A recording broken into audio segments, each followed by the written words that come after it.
The more humanity strays from its origin, the more we deny our bond with nature, the farther from perfection we become. We are the only creatures on the planet that use symbols in reference to something else. We use symbols for absolutely everything the mind can conceive of. There is at least one word or icon or gesture to insinuate everything our five senses can detect and then some. But along with this beautiful gift comes a flaw. Most people are unwilling to seek and create their own interpretations of these symbols. Instead, they blindly submit to preconceived definitions and connotations given by sources unknown. Because of this, many things have been predetermined in our understanding of life without our knowledge.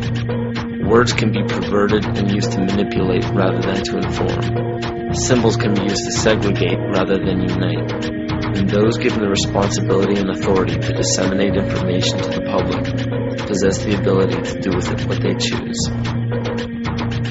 Listen carefully.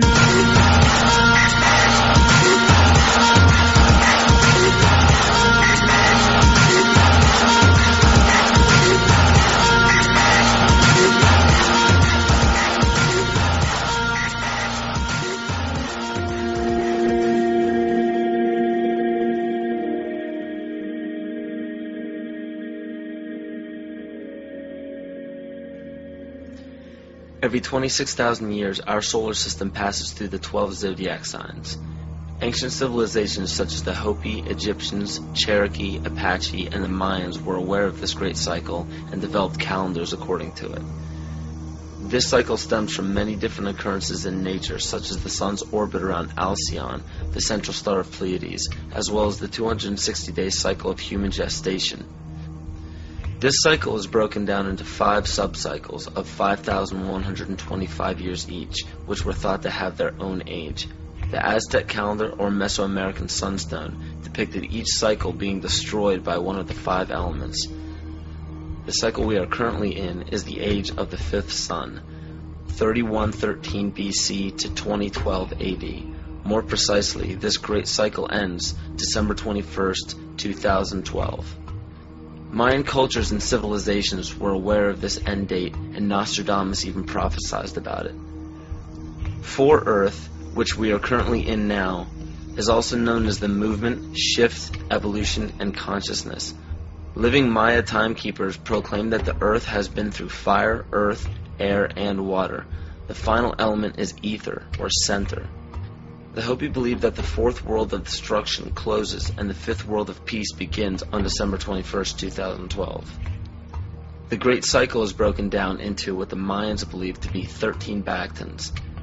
Earth began its 13th Bactan in 1618, which was known as the triumph of materialism, as well as the time of great forgetting, in the prediction that humanity will lose the awareness of their true bond with nature by means of external possessions. This is where ego and domination became the predominant ambition of the civilized world.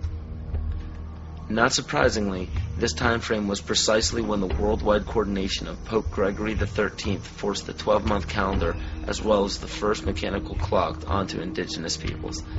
This is what's known as the error in time. Before the inception of the 2 instruments by the Roman Catholic Church, each year was divided into 13 moon cycles with 28 days each. But the most detrimental part of these 2 instruments is the insinuation that time was something external, something inorganic and outside the body that we must watch and obey. The 7th century Mayan prophet Pacalvatan left a powerful message for future generations of evolution. If humanity wishes to save itself from biospheric destruction, it must return to living in natural time. He also foretold of our accelerated technological society and of the damage of our collective divergence from natural law in exchange for material values. Astrology and the studies of the heavens are as old as civilization. Throughout the past several thousand years, new religions have all but replaced the pagan religions of prior years. Man has been so thoroughly fascinated with these objects in the sky that they formed constellations from them and applied stories to them. In Greek mythology, these were personified as the gods. We notice in the structures that still stand to this day that the most ancient of civilizations put forth more wealth, power, time, and effort into the locations of the stars than any other practice. This is commonly written off as simple curiosity. But the truth is becoming clear by the day as we close in on the 0 year of December 21st, 2012. It is a common misconception that the pagan religion is rarely practiced today. In fact, paganism in its evolution is the most widely practiced form of religion. You may ask yourself how this is possible. The answer is hidden in nearly all of our current popular religions. But who would have the power and the desire to integrate a seemingly long-gone religion into such popular opposite denominations?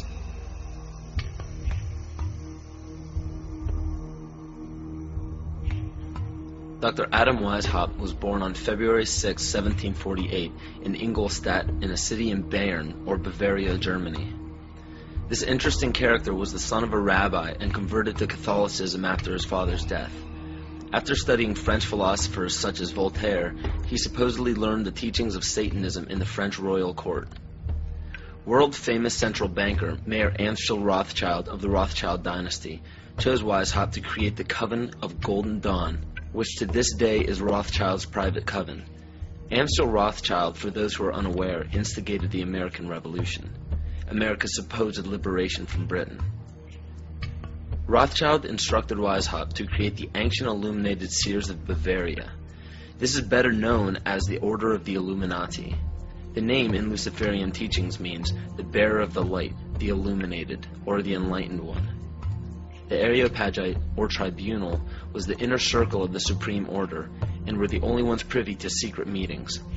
In Nesta Webster's book, The World Revolution, she states, "The art of Illuminism lay in enlisting dupes as well as adepts, and by encouraging dreams of honest visionaries or the schemes of fanatics, by flattering the vanity of ambitious egotists, by working on unbalanced brains, or by playing such passions as greed and power to make men of totally divergent aims serve the secret purpose of the sect. People with money were welcomed but kept oblivious to actual secrets. The purpose is to win power and riches, to undermine secular or religious government, and obtain the masters of the world." The goal of the order was and still is to one day deliver the human race from all religion. Progression through the political and religious hierarchy was obtained by blackmail in the form of bribing people in power with sex from local prostitutes. In the 16th and 17th century, high-ranking officials in political or religious organizations were liable to be sentenced to death for such acts. In 1780, Baron Franz Friedrich Knigge was recruited. He was the most instrumental person in the marriage of the Masons and the Illuminati. This allowed the Illuminati to expand rapidly with the use of Masonic lodges. On August 29, 1781, Congress of Wilhelmsbad declared the alliance official. Those in attendance were put under oath, never to reveal what took place in that meeting. Comte de Virieu, a Mason from Martinez Day Lodge at Lyons, was questioned about the meeting upon his arrival home. He stated, "I can only tell you that all this is much more serious than you think. The conspiracy which is being woven is so well thought out that it will be, so to speak, impossible for the monarchy and the church to escape it." He later denounced the Illuminati. Sir John Dee. John Dee was a servant to Queen Elizabeth Tudor of the Tudor dynasty. John Dee was the head of the British Secret Service, the MI5. He was also known for the practice of black magic and his affiliation with the occult. If this is your first time hearing about the occult, or are unaware of its dominance in the world to this day, pay close attention. Pagan symbols, gods, rituals, and doctrines are the basis for most every religion practiced throughout the world. The Christian or Catholic symbols of the cross derives from the solstice and the equinox division lines on a zodiac calendar. The word heaven is in reference to what pagan religions referred to as the heavens, or galactic bodies. And the crossing of the age of Pisces into Aquarius is actually in reference to constellations, which interestingly enough occur at the exact same time as the great cycle prophesied by the Maya, as well as many other cultures. As said before, pantheistic rituals are prevalent in all monotheistic religions today. Circumcision is a pagan ritual, marking males in a ceremonial fashion. Weddings are pagan by nature in the wearing of a ring, which symbolizes the ring of Saturn. Funerals follow the same pagan-derived ritual when a sacred geometrical tomb is placed over a grave to embody and immortalize the spirit. Baptism is a ritual to submerge a child in holy water to symbolize the renewal of life, just as rain replenishes the earth. The Holy Grail filled with wine is a representation of the blood that comes from the birth canal during menstruation, not the blood of Christ. This ritual was taken over by the patriarchal society. Males could not give life as women do, so to symbolize a male giving life was to draw blood, which could only be done by injury. In ancient Egypt, the goddess Isis was the personification of wisdom. Pharaoh Akhenaten changed the warship to himself as he proclaimed himself Amun-Re, the sun god. The word Amen at the end of a prayer spawned from the praise given to Amun-Re. From there, the Hebrews left Egypt and traveled north into the Middle East, where they encountered the Canaanites, who worshipped the god of Saturn, El. The merging of these three gods became the name of the land today, which is known as Isis, Re, El, or Israel. 98% of Judaism is based around the worship of Saturn. And the sacred day of worship is Saturday. The worship practice on Sunday is originated from the Egyptians who worshipped the sun god. Most people simply pass these things off and never question their origins, but this just scratches the surface of the pagan influence over the present day. It is not just found in religions. It is found right here in our own backyard.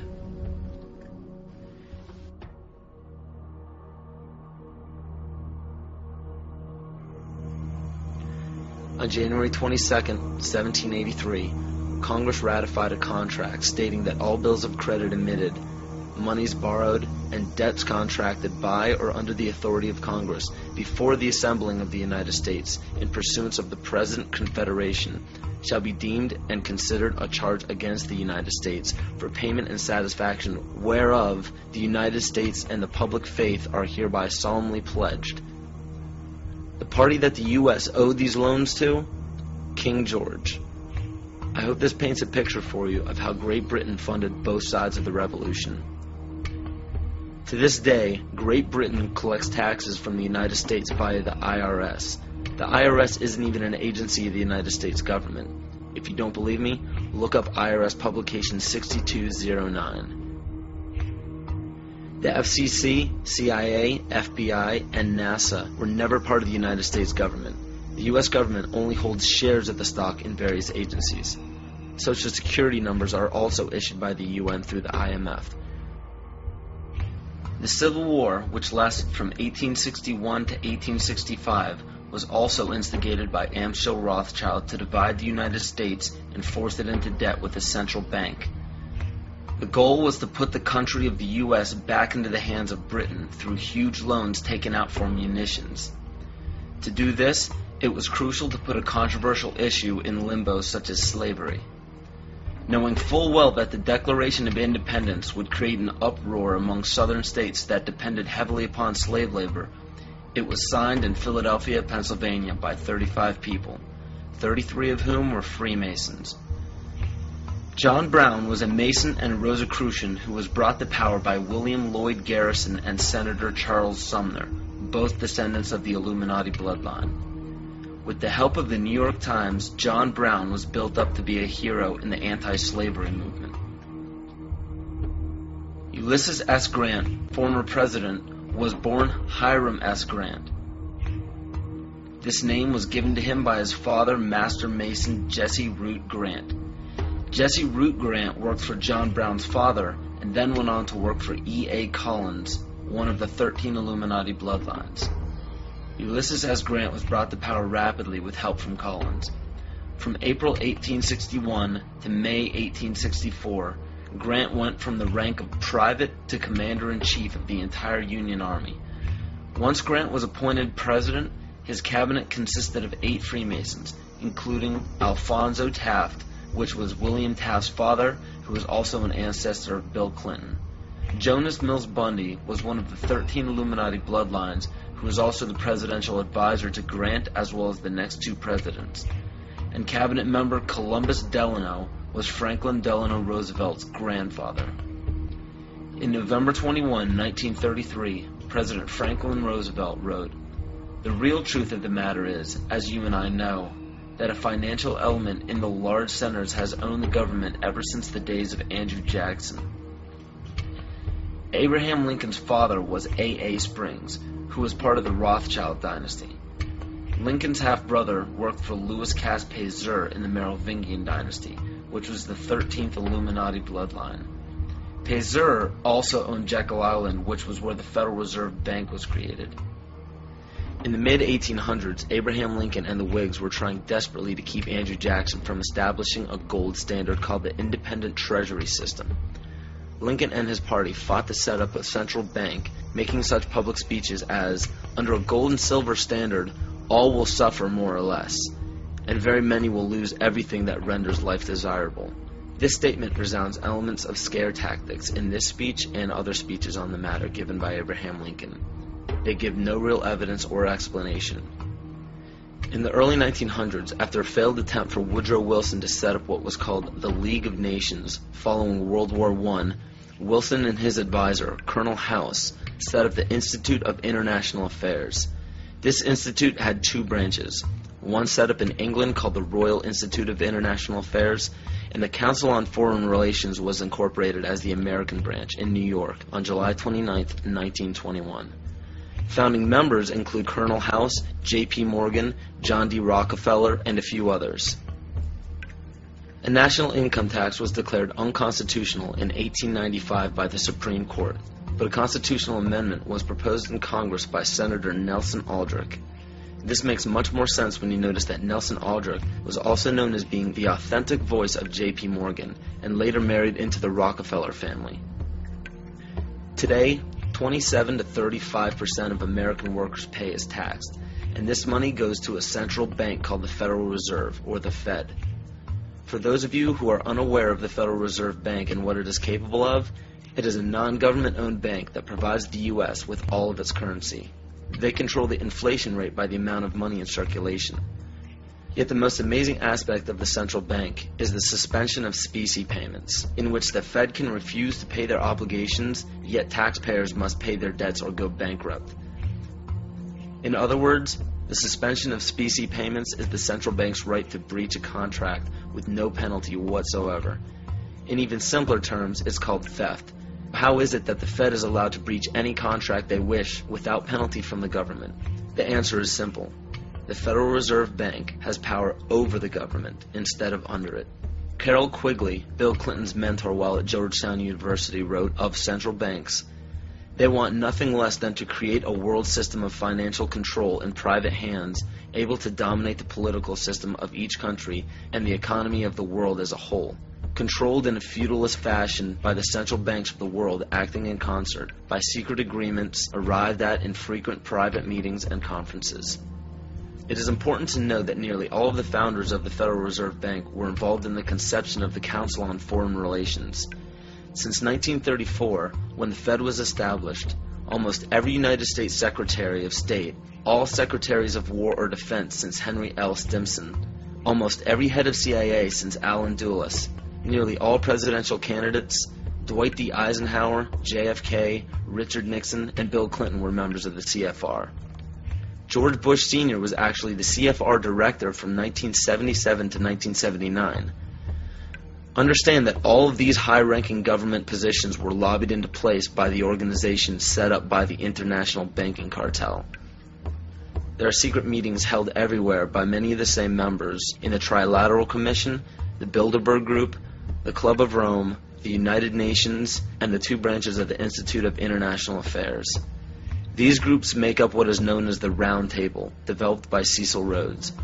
Other offshoots or preliminary groups are the Bohemian Group and Yale University's Skull and Bones organization, which we all know George W. Bush, George Bush Sr., and John Kerry were all a part of.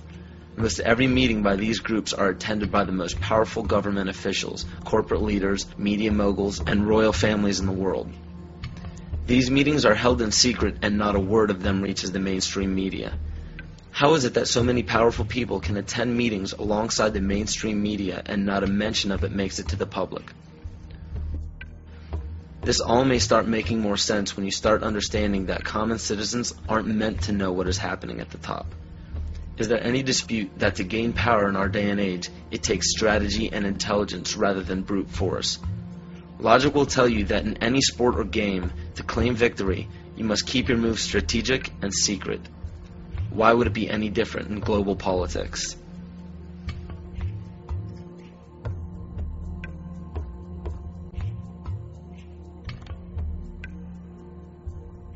If I bring up chess master up here and ask him, what are the principles, Wojciech, and become a master of the game of chess, he'll say these 4 things. He'll say that you need a sense of patience.